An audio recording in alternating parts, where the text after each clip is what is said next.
हरिः ओम। श्रीमते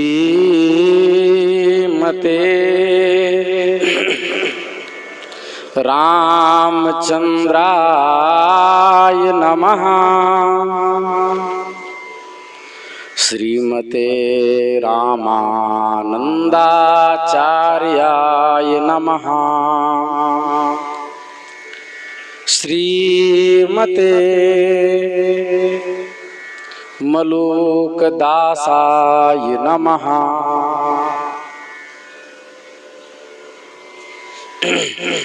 सीतानाथ समारंभां श्रीरामानंदार्य मध्यमाम् अस्मदाचार्य पर्यन्ताम् वंदे गुरुपरंपराम्। रामाय रामभद्राय रामचंद्राय वेधसे रघुनाथाय नाथाय सीतायाः पतये नमः। अतुलित बलधामम् हेमशलाभदेहम् दनुजवन कृशानुं ज्ञानिनामग्रगण्यम् सकल गुण निधानं वानराणामधीशम् रघुपति प्रिय भक्तं वात जातं नमामि।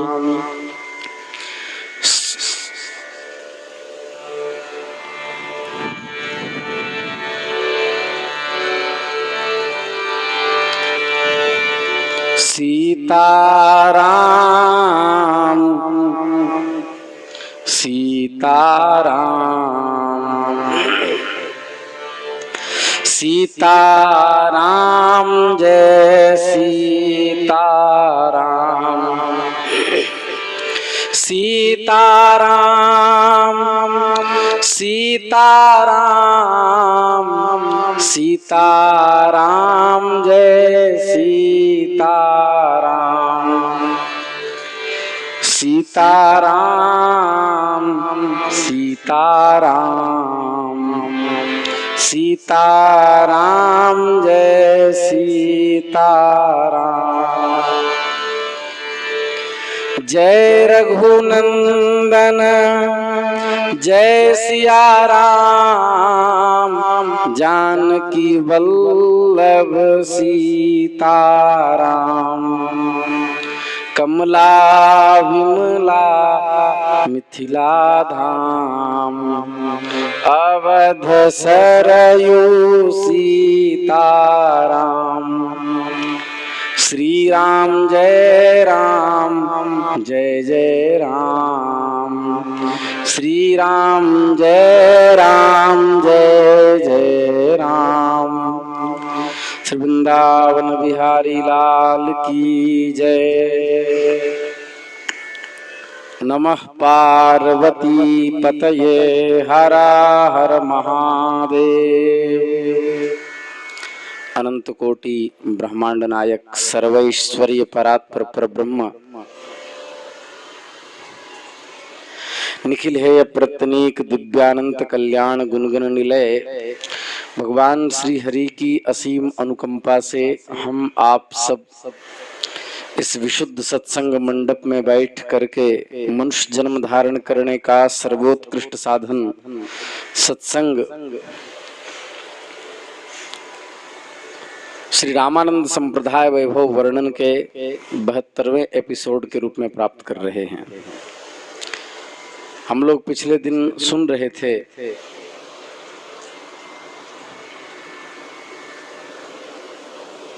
कह रहे हैं आवाज नहीं आ रही है।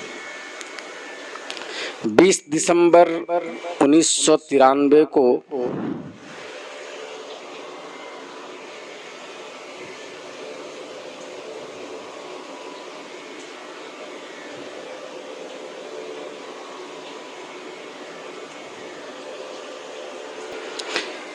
तो 20 दिसंबर 1993 को द्वादश रामायण मेला अयोध्या की स्मारिका तुलसी दल नामक जो पुस्तक निकला, वो उन दिनों विवाद का विषय बन गई। विवाद का कारण यह था कि इस रामायण के प्रमुख पात्रों से जुड़ी हुई ऐसी कथाओं का जिक्र था जो आम तौर पर जनमानस की मान्यताओं से एकदम विपरीत था। इसलिए आम आदमी को ये कथाएं चौंकाती थी, जिसका खंडन रामायण मीमांसा में धर्म सम्राट स्वामी श्री करपात्री जी महाराज ने किया है। स्मारिका में बाल ब्रह्मचारी माने जाने वाले हनुमान जी को खरदूषण की पुत्री अनंग कुसुमा से विवाहित होना बताया गया है और सनातन धर्म में जहर घोलने के लिए एक पत्नी व्रत राम को 8000 पत्नियों का नायक कहा गया और लक्ष्मण को 16,000 रानियों का पति चित्रित किया गया। रावण वध के लिए राम को नहीं लक्ष्मण को दोष दिया गया तथा इस पाप के लिए लक्ष्मण के असाध्य रोग से ग्रस्त होकर मरने और नरक में जाने की कथा का भी जिक्र है। सीता मंदोदरी की पुत्री के रूप में वर्णित है और राम व सीता के भाई बहन होने की भी बात कही गई है। यह सारे उद्धरण स्मारिका के पृष्ठ 9 और 14 में थे। गत अगस्त में उस समय अयोध्या में अनुष्ठित आयोजन मुक्तनाद में भी इन्हीं सामग्रियों पर आधारित एक प्रदर्शनी हम सब अयोध्या लगाई गई थी। तब भी इसका तीव्र प्रतिवाद हुआ था। इस मेले में आखिरी दिन यानी 20 दिसंबर 1993 को मानव संसाधन विकास मंत्री अर्जुन सिंह को आना था, जिसे वातावरण की कटुता के कारण स्थगित करना पड़ा। स्मारिका विमोचन के 36 घंटे बीतते बीतते अयोध्या फैजाबाद में आग सी लग गई। 21 दिसंबर को सरकारी पैसे से छपी पत्रिका में राम और सीता के बारे में अनर्गल बातों का मामला विधानसभा में गूंजने लगा।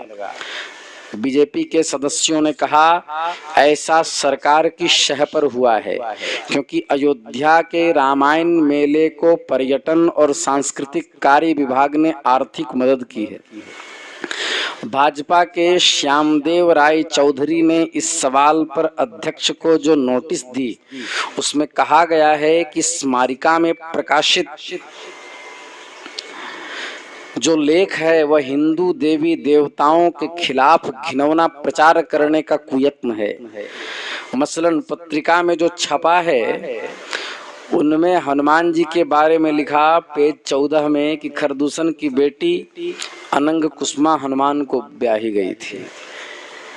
3 साल बीतने पर राम लौटते हैं और अपनी बहन सीता से विवाह करते हैं। ये बात पेज 9 में वहां फैलाई गई। अयोध्या में लौटने पर रामचंद्र जी की 8000 और लक्ष्मण जी की 16,000 रानियां थी। ये बात पेज 14 में फैलाई गई थी। रावण का वध लक्ष्मण के हाथों हुआ था जिससे वे नरक में गए, या पेज 4 में दी गई। लक्ष्मण किसी असाध्य रोग से ग्रस्त होकर मृत्यु को प्राप्त हुए, ये पेज 14 में बात लिखी गई।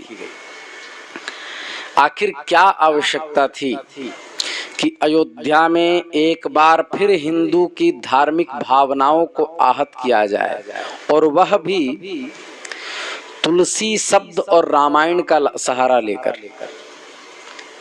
अभी भी एक बवाल चल ही रहा है। तिरुपति बालाजी के मंदिर में गाय, बछिए, भैंसे की चर्बी और मछली के तेल मिला हुआ घी से बना हुआ प्रसाद भगवान को 3 साल से भोग लगता आ रहा है। जांच हुई तब ये पता चला। सर्वप्रथम बात यह है कि हिंदू जनमानस को ये समझ लेना चाहिए कि इतने अशुद्ध पदार्थ में यदि तुलसी दल भी पधरा कर भगवान के पास रखा गया तो भगवान उसका ग्रहण नहीं करते। इसलिए चाहे किसी भी देवी देवताओं के सामने कोई भी प्रसाद प्रस्तुत किया गया हो, किंतु भगवान उनको भोग लगाएंगे ही नहीं यदि शास्त्रीय विधि से वह नहीं है। वेद लक्षणा देसी गौ माता के घृत दुग्ध का प्रयोग जिस भोग में हुआ है उसी को परमात्मा ग्रहण करेंगे। इस बुद्धि से हम सभी को गोव्रती होना चाहिए और किसी भी देवी देवता का प्रसाद तभी प्राप्त करना चाहिए जब वह वेद लक्षणा देशी गौ माता के घृत दुग्ध आदि से बना हुआ हो, और नहीं तो प्रणाम कर लेना चाहिए। इसमें कोई अपराध नहीं है क्योंकि भगवान ने उसको भोग ही नहीं लगाया है। काशी विश्वनाथ मंदिर में जो अभिषेक होता है उसमें जो दुग्ध चढ़ाए जाते हैं उसमें गांजा आदि का अंश डाला जाता है। तो एक प्रश्न मेरे पास आया था कि महाराज जी उसको क्या करना चाहिए। तो वैष्णव जगत से मेरी यही प्रार्थना है कि दूर से ही प्रणाम कर ले। और विश्वनाथ जी क्योंकि इस तरह के पदार्थ वैष्णव ग्राह्य नहीं हैं, इसलिए विश्वनाथ जी को प्रणाम कर ले और प्रसाद को दूर से दंडवत कर ले। प्रसाद वही ग्राह्य है जो सनातन संस्कृति के स्मृति सिद्धांतों को केंद्र में रख करके भोग लगाया गया हो। तो शुरू से ही हिंदू जगत के शास्त्रीय सिद्धांतों पर प्रहार करने का कुयत्न कई दलों की चाल रही है, और वो भी तुलसी शब्द रामायण शब्द आदि का सहारा लेकर। रामायण, अयोध्या, राम, तुलसी, अवध, ये सब हिंदुओं के बड़े पावन प्रतीक हैं। ये वे प्रतीक हैं जो हिंदुओं के लिए पूजनीय हैं, जिन्हें हिंदू अपनी अस्मिता से जोड़ते हैं। हिंदू का व्यक्तित्व और जीवन चरित्र उनके इन प्रतीकों से ही संचालित होता है। राम, कृष्ण, शिव, नारायण,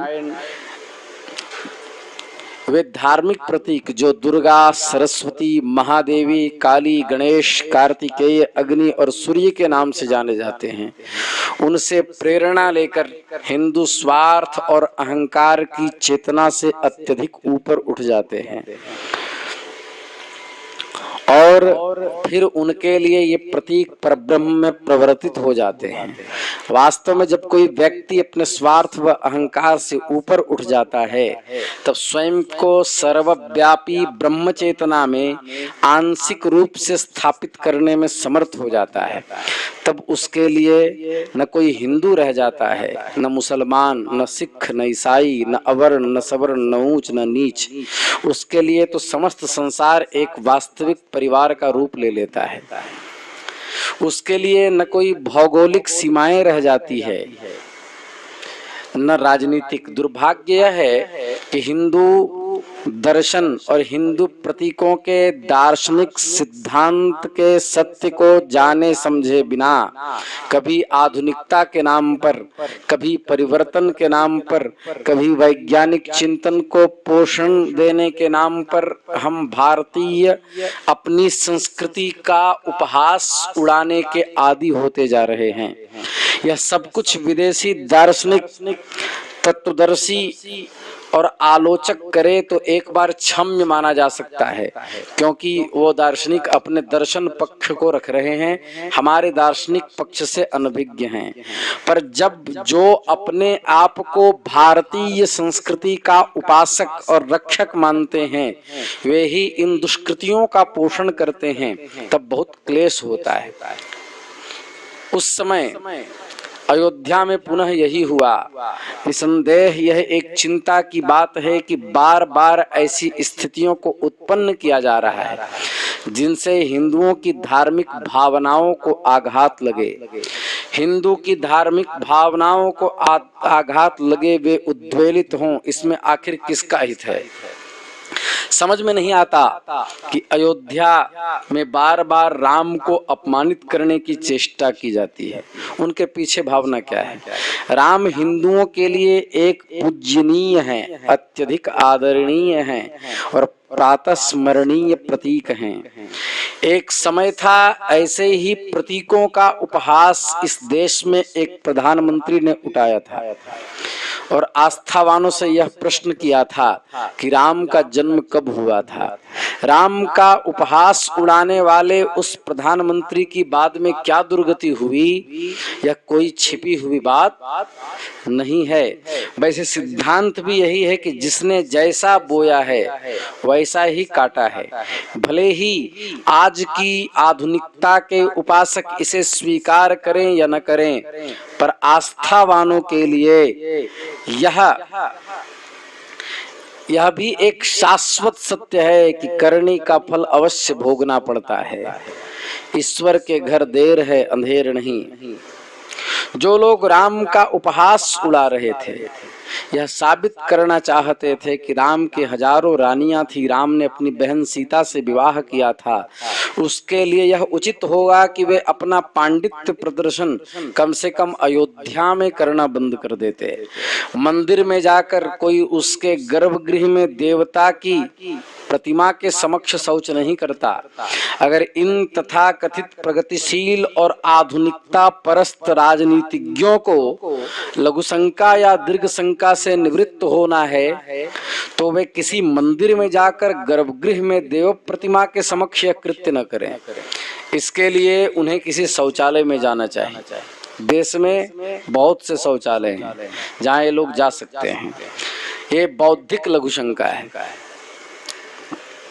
यह बड़ी अजीब बात है कि एक और रामायण की आड़ ली जाती है और रामायण मेलों का आयोजन किया जाता है और राम के दिव्य रूप का आवाहन करके उनके साथ अपने को जोड़ दिया जाता है तथा इस सब का राजनीतिक, आर्थिक और सामाजिक लाभ उठाने की चेष्टा भी की जाती है। वहीं दूसरी ओर राम के दिव्य स्वरूप के समक्ष श्रद्धावान होने के स्थान पर उन्हें अपमानित करने की चेष्टा यह कह करके की जाती है कि वे तो केवल वस्तु स्थिति का बयान कर रहे हैं जो विश्व के अन्य देशों में देखने को मिलती है। धिक्कार है ऐसे लोगों को।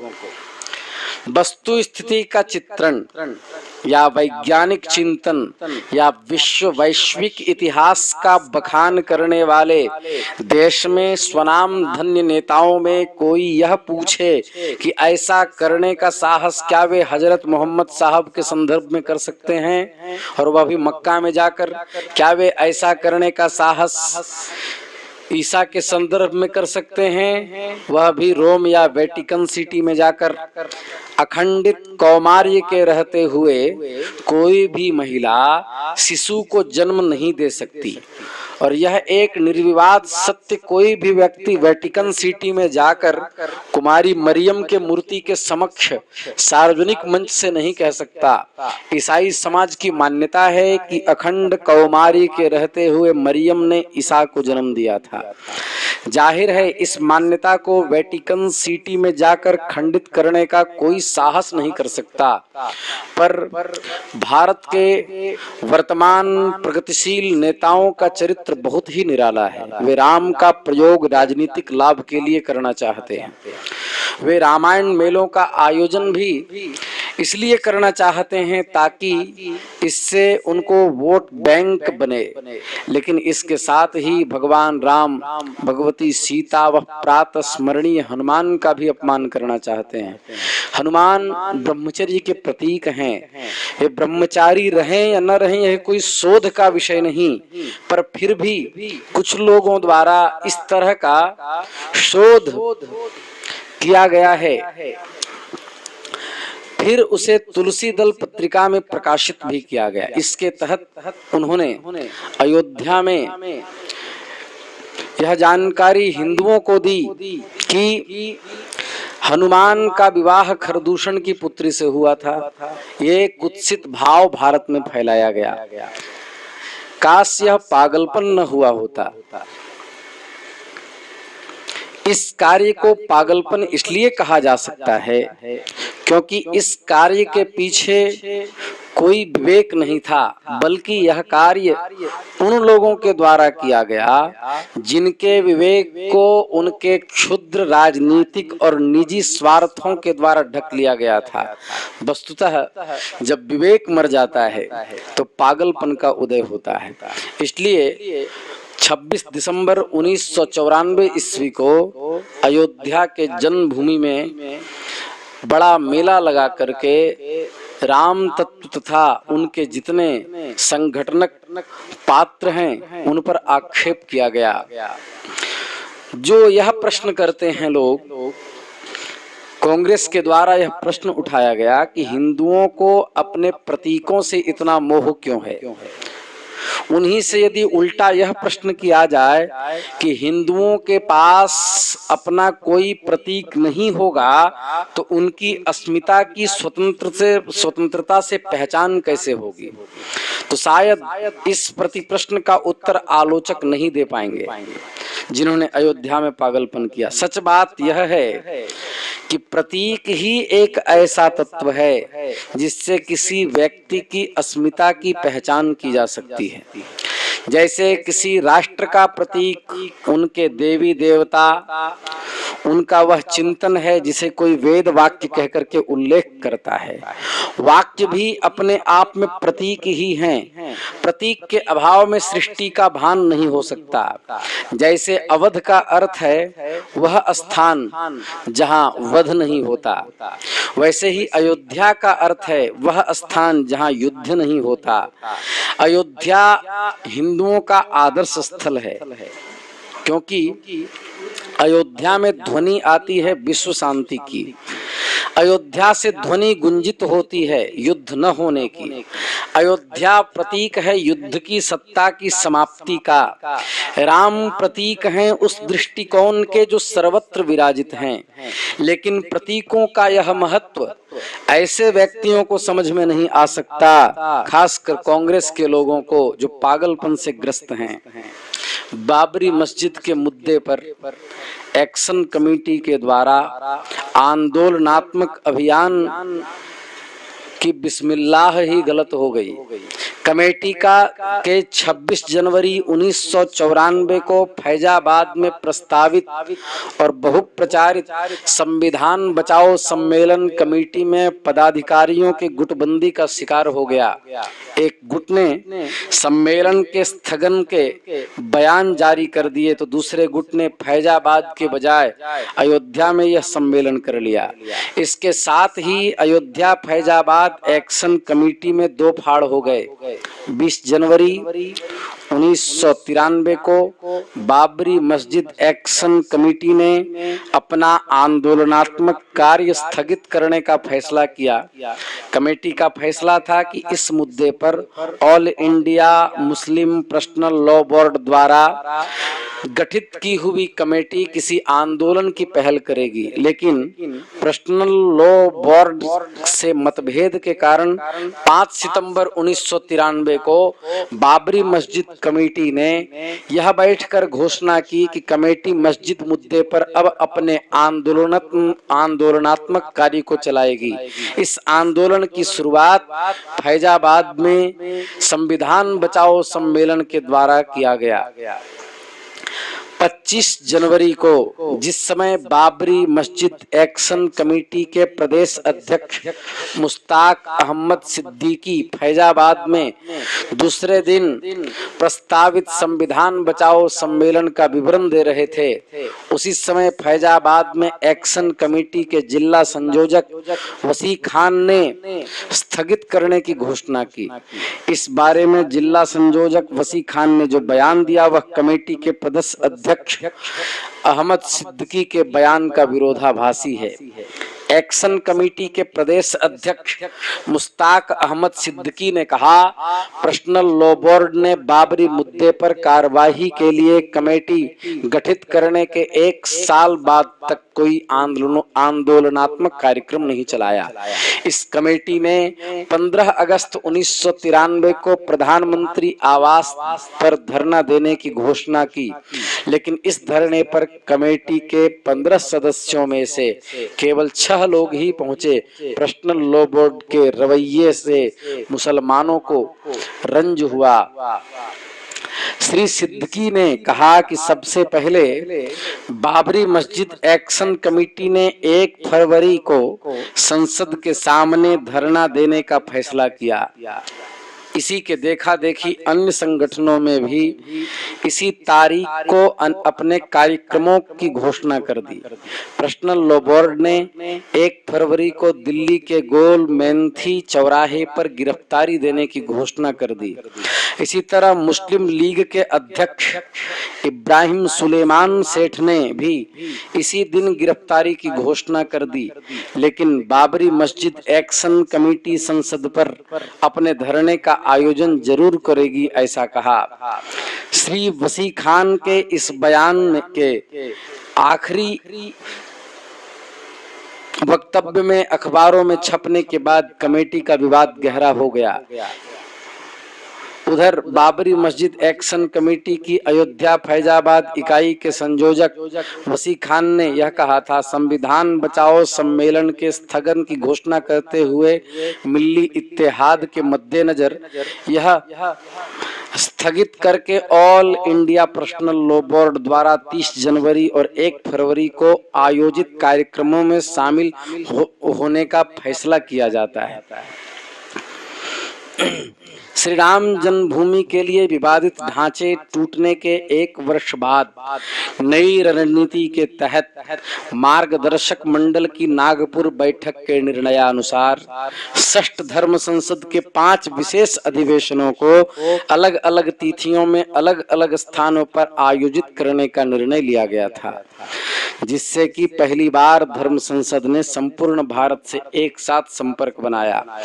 इस प्रकार नासिक में 2 से 4 फरवरी 1994 ईस्वी, तिरुपति में 23 से 25 फरवरी, काशी में 16 से 18 मार्च, गुवाहाटी में 23 से 25 मार्च एवं अंतिम हरिद्वार में 2 से 4 अप्रैल 1994 को विशेष अधिवेशन के भव्य आयोजन हुए। इनमें कुल मिलाकर लगभग 15,000 विशिष्ट धर्माचार्यों ने हिस्सा लिया। इन संतों ने देश पर हो रहे सांस्कृतिक आक्रमण के प्रति गहरी चिंता व्यक्त की और हिंदू समाज का ध्यान इस्लाम और ईसाई शक्तियों द्वारा भारत में अपने एजेंटों के माध्यम से धर्मांतरण और विघटनकारी कृत्यों से इस देश के हिंदू बहुल स्वरूप को नष्ट कर इस देश में पुनः अपनी अधिसत्ता प्रस्थापित करने के षड्यंत्र की ओर आकर्षित किया। संतों ने आगाह भी किया है कि अगर हिंदू समाज इस खतरे के प्रति उदासीन बना रहा तो कुछ वर्षों में हिंदुओं को अपने ही देश में अल्पसंख्यक बनकर लाचारी का जीवन जीने के लिए मजबूर होना पड़ सकता है। आगे की कथा हम कल कहेंगे। श्री वृंदावन बिहारी लाल की जय।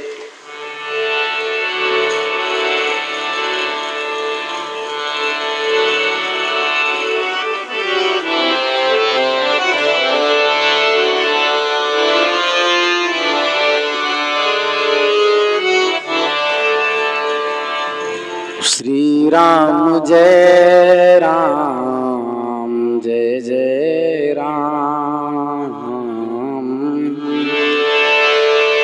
श्री राम जय राम